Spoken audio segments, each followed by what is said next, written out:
this is Kate at the Library Whispers, and today I'm going to do a second reading of the Quest of the Holy Grail. So I have my page bookmarked.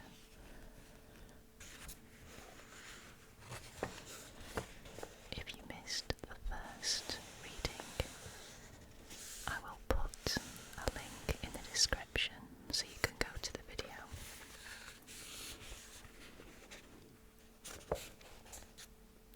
Let's begin. The mark of our Lord's goodwill was a source of joy to court and guests alike, who now felt sure they were not forgotten. They talked of little else while the meal lasted. The king himself began to discuss it with those sitting closest to him, saying, "In truth, my lords, our hearts should be lifted up for joy, that our Lord has shown us so great a sign of his love, in deigning to feed us with his grace this high feast of Pentecost." "Sire," said Sir Gawain, "you are not yet aware of the full extent of his favour. Every man in this place was served with the food of his heart's desire.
this day, nor will again, when these are gone, nor shall I ever see them reunited round my table as before. It is this that hurts me most. Sir Gawain had no answer to this, for he knew that the king spoke the truth. He would gladly have gone back on his word had he dared, but the occasion had been too public to permit it. It was announced throughout the palace that the quest of the Holy Grail had begun, and that all those who had sworn fellowship would leave the court on the following day. There were many present who were more vexed than joyful at the news, for it was through the prowess of the knights of the Round Table that King Arthur's court was feared and respected above all others. Word came to the ladies as they sat at supper with the Queen in her rooms, and to many it was melancholy news, not least to those who counted husbands and lovers among the companions of the Round Table. Nor was this to be wondered at, for they were honoured and cherished by the very knights whom they feared to see perish in the quest, and so they fell to weeping and lamenting. The Queen spoke to the page standing before her. "Tell me, boy, were you present when this vow was made?" "Yes, madam."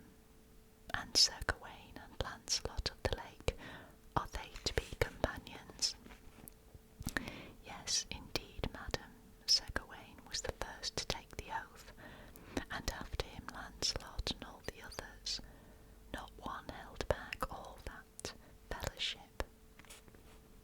When the Queen heard this, her anguish for Lancelot was such that she thought she would die of grief, and despite herself the tears sprang to her eyes. There was no more wretched woman than she when she spoke at last. "It is 1,000 pities, since so many good knights have embarked upon this quest, it cannot be achieved without the loss of many noble lives. I wonder that my lord the king in his great wisdom should allow it, for when the greatest and best of his barons are leaving, the remainder can be of little worth." Thereupon she began to weep bitterly, as did all the ladies attending her. Thus the whole court was thrown into turmoil at the news of this departure, and when the tables had been cleared from hall and chambers, and the ladies had come to join the knights, the grief broke out afresh, for every lady, married or maid, offered to accompany her knight in the quest, and there were those who would readily have agreed and indeed welcomed the suggestion, had it not been for an old and venerable man wearing the religious habit, who entered the hall after supper. Coming before King Arthur, he cried out in a loud voice, "Hear my words, my lord knights of the Round Table, who have vowed to seek the Holy Grail. Nasian the Hermit sends you word by me that none may take maid or lady with him on this quest without falling into mortal sin, nor shall anyone set out unless he be shriven or seek confession, for no man may enter so high a service until he is cleansed of grievous sin and purged of every wickedness. For this is no search for earthly things, but a seeking out of the mysteries and hidden sweets of our Lord, and the divine secrets which the Most High Master will disclose to that blessed knight, whom he has chosen for his servant from among the ranks of chivalry, he to whom he will show the marvels of the Holy Grail, and reveal that which the heart of man could not conceive nor tongue relate." As a result of this warning, none took with him wife or mistress, and the king, after seeing that the good man was lodged as befitted his rank, attempted to draw him into conversation about himself,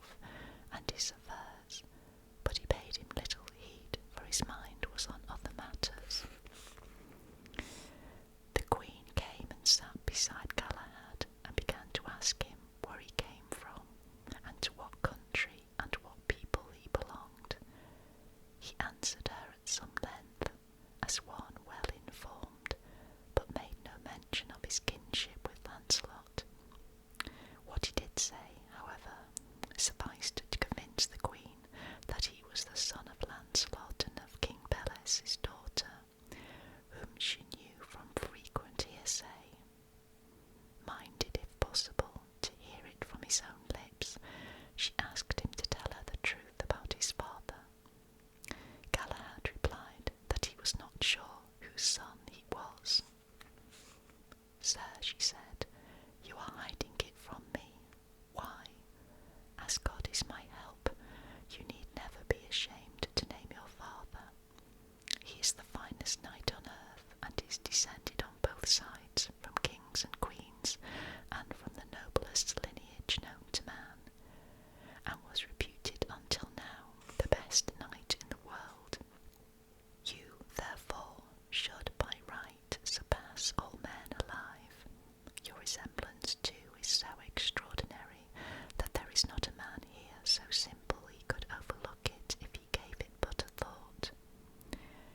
Now Galahad reddened with shame and embarrassment. "Madam," he answered, "since you are so certain of his identity, you may tell me yourself. If it is he whom I believe to be my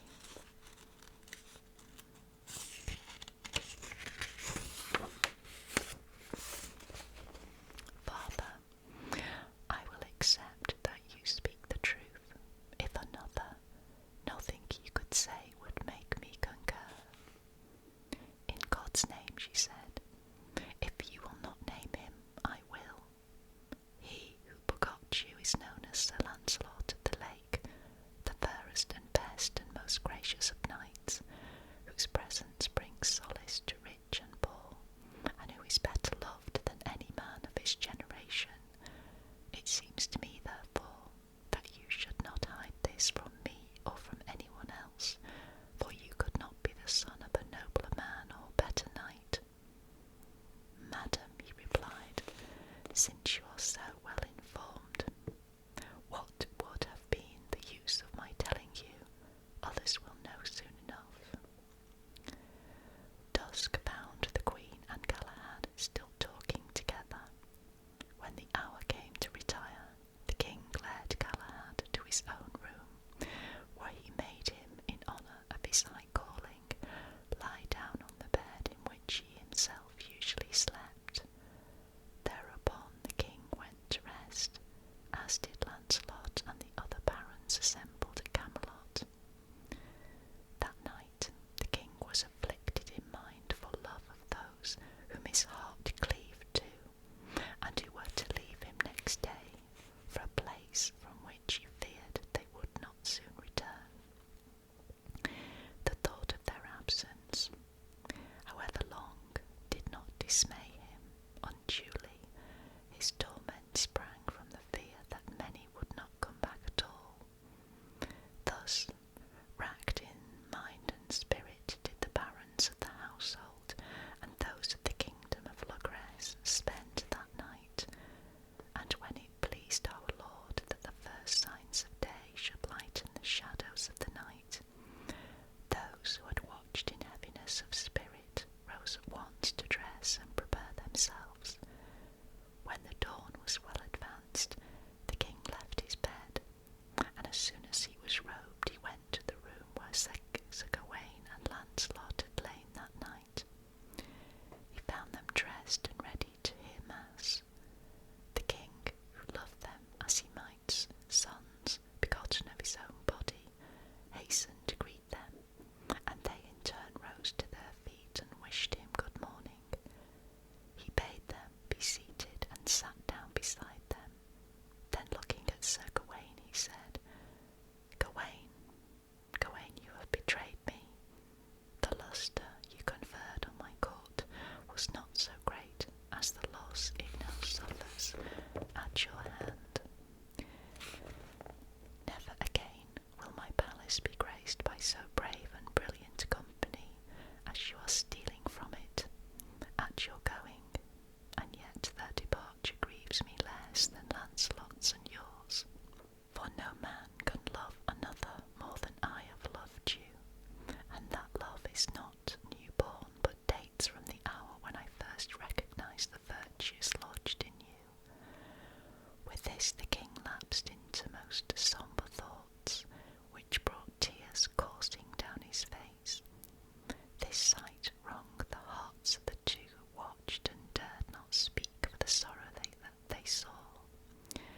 sat a long while plunged in his grief, and when he spoke, it was with deep emotion. "Ah, God, I never thought to see the day that would part me from this fellowship that fortune had gathered round me." And then he said to Lancelot, "Lancelot, by that faith and oath which blind us, I demand that you assist me with your counsel in this matter." "Sire, tell me how I may help you." "I would more than willingly call a halt to this quest if it were possible." "Sire," said Lancelot, "I saw so many men of virtue and valour swear fellowship that nothing, I think, will make them renounce the quest. Any who did so would be forsworn, and he who would persuade them to such a course would be guilty of great disloyalty." "Upon my faith," said the king, "I know you speak the truth, but the great love I bear both you and them drove me to say it, and if it were a right and fitting request, I would make it without hesitation, for their departure will be a grievous loss." They talked so long, the day was fair and bright, and the sun was drinking up the dew as the barons of the kingdom began to throng into the palace. The queen had risen and come to fetch the king, saying, "Sire, your knights are waiting below for you to go to mass." The king stood up and wiped his eyes, so that no one might see he had wept. Sir Gawain had his arms brought to him, and Lancelot also. When they were fully armed, except of their shields, they went into the great hall, where they found their companions also ready and equipped. After going down to the minster, harnessed as they stood, and attending mass,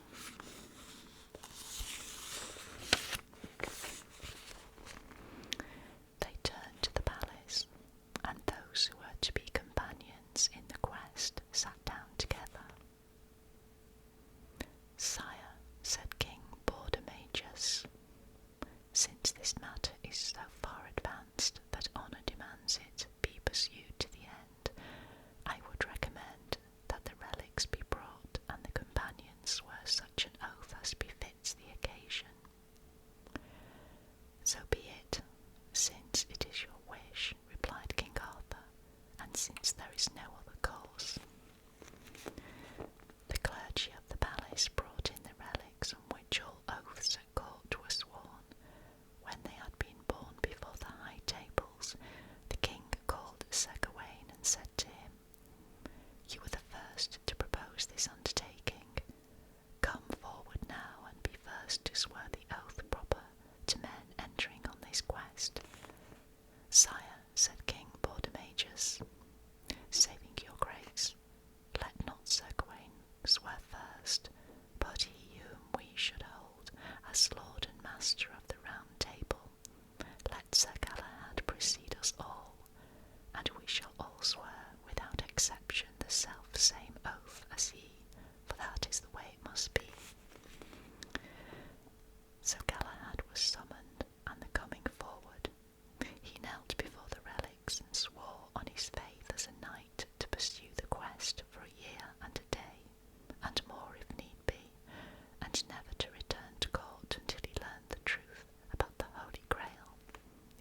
advice of my lord the king, to go to foreign lands, from which God alone can bring you safe returned.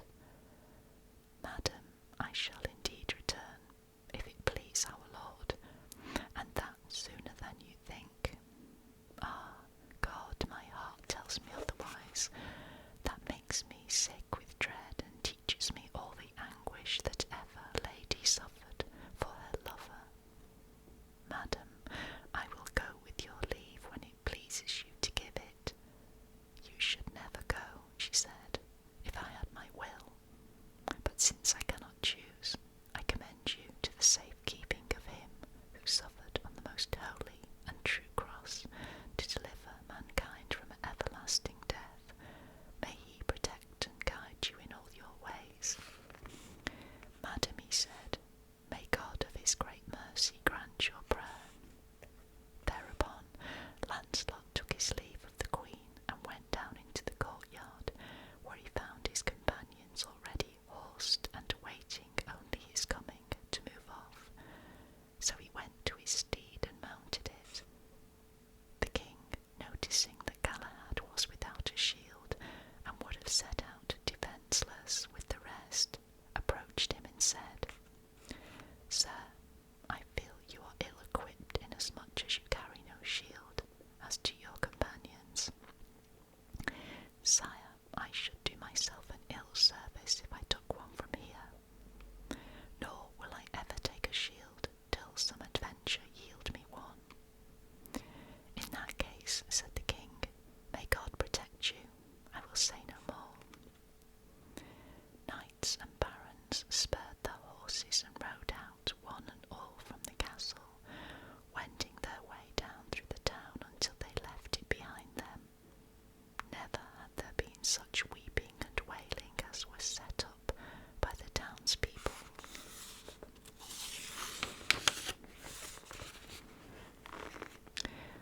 When they saw the companions setting out on the quest of the Holy Grail, of those that remained behind, there was not a man, were he baron or bondsman, rich or poor, who did not weep openly at their departure. Only the men who were leaving betrayed no outward sign of emotion. Indeed, to see them one would have thought them happy to be going, and so in truth they were. When they had arrived in that part of the forest that lies around Castle Vagan, they drew rein before a cross. There, Sir Gawain said to the king, Sire, you have ridden far enough. You must turn back now. It is not for you to escort us farther. The homeward path will seem longer by far than the outward, for it costs me dear to leave you, but since it needs must be, I will return. Thereupon Sir Gawain bared his head, and his companions did the same, and they went to embrace the king, he first and they after. When they had laced on their helms again, they commended one another to God, weeping tenderly, and so their ways parted, the king returning to Camelot, while the companions took the forest track which led them to Castle Vagan. This Vagan was a man of upright life, who in his youth had ranked among the foremost knights of the day. When he saw the companions passing through his castle, he ordered all the gates to be shut, saying that since God had done him the honour of delivering them into his hands, they should not go free until he had served them with the best he had. He kept them there, as it were by force, and had them unarmed, and entertained them that night so lavishly that they were lost in wonder at such a display of wealth. That evening they considered how best they might proceed, and agreed to separate the following day and go their